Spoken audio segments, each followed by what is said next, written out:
So this is a video we put together to help you persuade some of your peers or purchasing directors, people like that, whether to use Python or not in your math teaching. You know, they're worried about it as an investment. You know, is this the way to go? Is this how the future's going to look?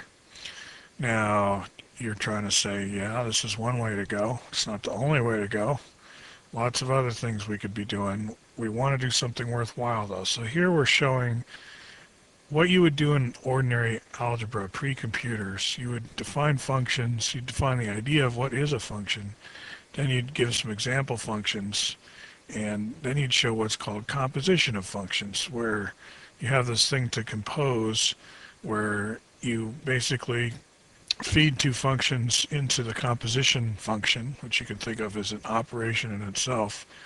And what it does is it either mashes through the first one first and then feeds it to the second as input, which mashes through it, or the other way around. You know, one way or the other, it's going to sort of string these two together. That's called composing them.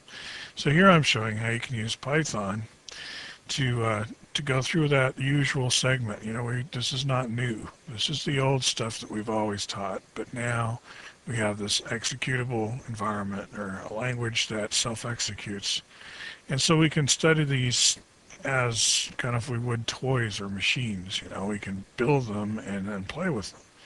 And so here I've just created K and shown how, you know, you can use that and then, okay, so, you know, kids are tired. This was a full day getting up to that point. So I'm showing the three things have been now moved into a sort of sleeping zone so we can just, you know, shelve this stuff and come back to it.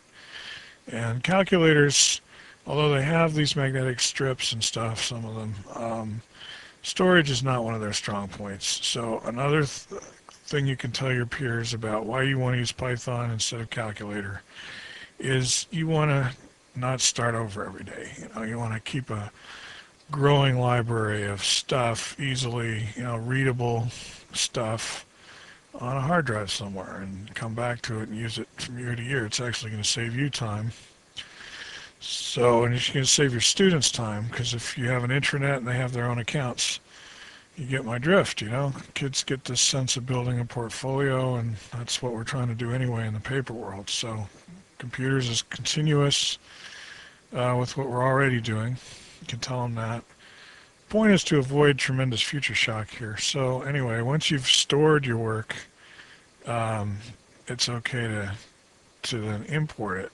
And here with by name, we know there's only three guys in there, three things to import. So we import them by name, and there they get added to the namespace, compose F and G, compared to what would have been there had we not imported.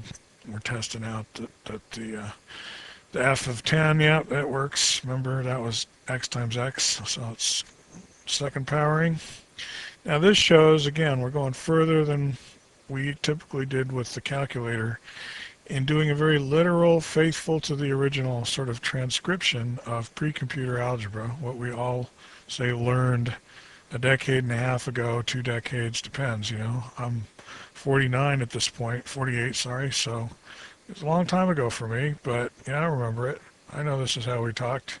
You had a function defined as ordered pairs with domain range pairs. And the domain was the inputs and the range was the outputs. And here I'm just showing how faithfully Python can just sort of walk that talk, you know. So you'll be in familiar ground, and it's actually way easier than trying to do it with a calculator. And it's free, by the way.